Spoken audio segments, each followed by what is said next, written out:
What's going down, everybody? It's your boy, That Guy Mile High, tuning back in for another reaction. And this time we got an interesting one, man. I saw this title to this. I was looking for some stuff to go ahead and you know, sit down and watch with you guys. And I stumbled across this title and I was like, yo, whoa. As y'all see, and I'm sure you probably clicked on the title because you saw it was like, whoa, I got to see what's going on. Same, okay? This baby eater terrified the FBI, mature audiences only. The fact that anybody could be called a baby eater is just beyond me. So, you know what? Without further ado, let's jump into this because I have no idea what to expect. Yeah, let's go. In this world that we live in, there are all kinds of people. Some are nice, some are evil, some are creative, some are hard workers. We have everything but a few of those. We have evil people in today's videos. Oh. We're gonna be taking a look at disturbing interviews with evil people.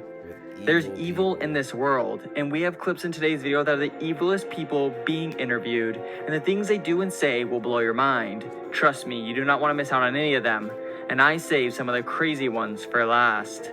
Let's move into this first interview. Because now I'm like super curious because like I'm curious to see if like the craziness is genuine. You know what I'm saying? Like, you know, when motherfuckers just like legitimately like there is no emotion, there is no like they don't care about anybody's existence, not even their own. Like, it's just genuine, like stone cold killer. You know what I mean? But then there's those people who like they get into these situations that I feel like some people just double down because it's just like easier to make a spectacle, and you know they want the fame and the notoriety for saying and doing some outlandish stuff. So, Warnos. Aileen is said to be the first female serial killer. She doesn't find that she's done anything wrong, and that is something that is scary. You'll have to hear what she says when she's asked if she believes she's a serial killer or not. Just shot and self-defense, boom, boom, boom. You know, they weren't cut up, they weren't sliced up, no OJ jazz, you know. And he said, I did the most horrendous crime in the whole wide world. But you've been convicted of killing 7 men. Right. Everybody's looking at the number. Does that not... What? You killed... Everybody's just looking at the number. Bitch, you killed 7 people. 7 men at that. You got a complex. You hate men. Like what do you mean? Like it wasn't one time. It wasn't 2 times. You killed 7. What else are we supposed to think? Like, you know what I'm saying? You're a habitual killer. Habitual. Bitch, this ain't a fucking one and done. 7 men, 7 strangers. Does that not make you a serial killer? So I didn't kill him every day, did I? This next interview is disturbing. We now have Bennett. This man who was convicted when he was 13 years old is in prison for life after ending his sister's life. He said the reason he did this was to get back at his mom and make her feel bad. This is disgusting. What? Specifically in the end, yes, to cause your mother maximum pain. This has achieved your goal, which was to effectively mean your mother lost both her children at once. Because I loved her. I love her with every fiber of my being. They say it's like asking a colorblind person to describe the color red. They can't do it. He can't describe love because he can't feel it. Now we have Stephen McDaniel. This man in 2011 took the life of his neighbor and classmate Lauren. His entire plan was to make it so he committed the crime was never to get caught. It was a fantasy of his. This thankfully didn't happen. Before they knew it was Stephen who committed the crime, there was an interview on the day her body was found, and Stephen acts concerned for her and shocked by what happened, yet it was him the entire time. We're just trying to find out where she is at this point. I mean, no one has seen her since Saturday. I mean, the last time anyone heard from her was an email that she sent out, and no one's heard from her since. Any enemies she might have had, somebody that might want to hurt her? No, I mean, we don't know where she is. I mean, the only thing we can think is that maybe... He didn't even answer the question. She said, you don't know of anybody that would want to bring harm to her or would want to hurt her? And he said, we don't know where she is. Nigga, that was not the question at all. Like, that wasn't even remotely close to the answer that should have been, you know, given for that question. Like, that right, they should have known off bat right there. Like, oh yeah, something's off with this fella here. Something's out off. Running and someone snatched her. We just don't know where she is. What about in the parking lot area? I know they've been doing a lot of. I think that's where they have recovered the body or whatever they recovered from there. Body. Had you heard? Had you seen anything there? Had you seen anything there? His whole I life mean, we don't just know if this is the flashed. same His person. whole fantasy just You know what I got mean? crushed Like, by they took out that a body one there thing earlier. that We don't know reporter if it's the same said. person or not. They That's how we're found the gonna ask body people if they know potentially. who lived And he's there. like about to pass out. Like, what? Are you okay, sir? I don't know anyone that would want to hurt her. She was You. as nice a person as there is.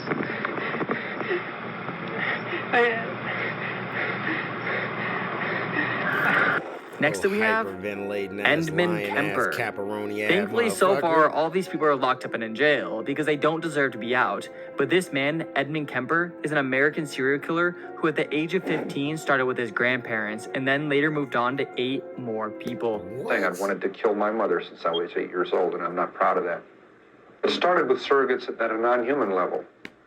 Physical objects, my possessions, other people's, destruction of things that are cared about, and then destruction of things that are living on a lower level, small animals, insects, animals, and then finally it started coming to a head again, so I went back down, I ran away back down there. And then a month later, I'm up living with my grandparents in the mountains, and 10 months later, I murdered them. It made it worse to be on top of a mountain. I was literally on top of a mountain when it happened. And I sensed everybody in the world just stopping what they were doing, turning around, saw what I did, and are coming to get me. And I knew I was paranoid at that moment. Wow. I knew anybody that came up there and gave me a funny look or a fishy eye or quizzical look, I'd have blown their brains out thinking they were coming. Moving to the next interview. See, that one right there, like, he's definitely crazy. But the fact is, like, he's not running away from the fact that, like, he's disturbed. Like, that was just, like, up front, like, yo, bro, like, I deserve to be sitting in this motherfucker pretty much. Like, you could tell he was at peace with the fact that he was in a place like prison, because for some people, like him, that was probably the most structured, like, best place for him. You know what I'm saying? Like, mentally, everything, like, he's in a box. He's, you know, it's like a constant blanket over him, like one of those like security blankets. It's like like the whole prison is just a big ass security blanket on this motherfucker. Like, let's keep him contained, content. Like, you know what I'm saying? Don't give him too much free time. If you give him too much free time, he don't know what to do with it. Like, that's what that seemed like. Like, he didn't know how to process emotions, and he definitely didn't have enough things to do, interest in life, to preoccupy too much free time. Like, yeah, you now lock take his a look ass at down. Edward Edwards, aka the Hook Man. But he this man was one of the too, biggest con artists, yet he changed his ways and became a serial killer. These are two How do you go very from a different con artist things. to a Just right? wait till you hear this man's interview. He admits to all the crimes that he has done. Taking his hand, he's going through the bottom of the duffel bag, trying to find the cigarettes. And I'm standing right here. And I have the sawed-off shotgun, and I ease it out of the bag while Danny's down there looking. And I want the death penalty. You don't want us to be in prison for a long time on everything else that's been going on. Right, I'm not a healthy man. Moving into the next interview, we now have he was gonna the die Nightstalker. anyway. This man, known as the Nightstalker, was convicted for murder, and he later was interviewed and has zero remorse for what he's done. Not just that, but the creepiest thing ever was when he admits that he's even evil. You admit to being evil, Richard? We are all evil in some form or another, are we not? Yes, I am evil. Not 100%, but I am evil. On a small scale, what governments do on a large one. They are a product of the times, and these are bloodthirsty times. Even psychopaths have emotions if you dig deep enough. But then again, maybe they don't. We now have Liam McCartney. That nigga said some crazy shit. He said, yo, even psychopaths got emotions if you dig deep enough. But hey, maybe they don't at the same time. Like, what kind of contradicting ass, you know what I'm saying? Like, polar opposite shit is like that. That right there was... I might have pronounced that last your name heart wrong, after he but in killed you. 2016, Liam and his friends decided that they were going to create a master plan on how they were going to become rich. Little did they know this was the dumbest plan ever. Their friend Sarah was left a large amount of money from her mom when she passed away. Liam and his friends decided they were going to end Sarah's life and then take all of her money. Sadly, Sarah's now gone, but thankfully these two are locked up and got nothing. How were you... Okay. So first off, there was probably stipulations to how the money was going to be released to this young lady. And if she never had the opportunity to actually, do like another beneficiary to like, all right, if something happens to me, all my money that I've just inherited will go to such and such. Like, You weren't gonna get shit anyway. That was about to be chucked up to the funds of the state. Like they about to be like, hey, we about to do this. Everybody got a bonus on their salary. Like what made y'all think at any given point that they was gonna just sign these checks over to some random ass niggas who was just bruh. Some people's children. How Liam was caught was a friend secretly recorded him confessing what he's done. Thankfully, this friend literally would choose the other girl over this guy because keeping a secret like this could have been the hardest thing in the world, and clearly this guy does not deserve anything. Thankfully, he returned this into the feds, and here I have that clip. Yeah, and dude, alright, so I'm hanging out with her.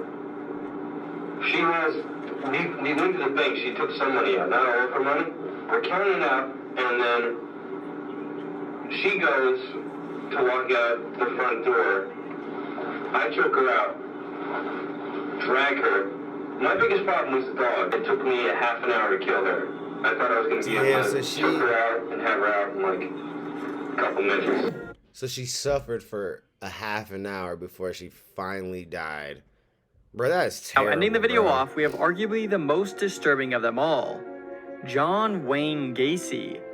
This man was committing murder in the 1970s, and even just till 2017, one of his victims was found. Damn. John used to dress up as a clown for events within his neighborhood. In 1978, Gacy was caught, and that's just crazy because everything started in the 1970s. Right. It's so disturbing knowing that this man has over 30 victims. In this interview, and actually the only interview that Gacy has done on this topic, while he was on death row, he tries to convince everyone that he's innocent. Yet, clearly, it's proven that he's not. This guy's crazy. Know the truth and the honesty of it.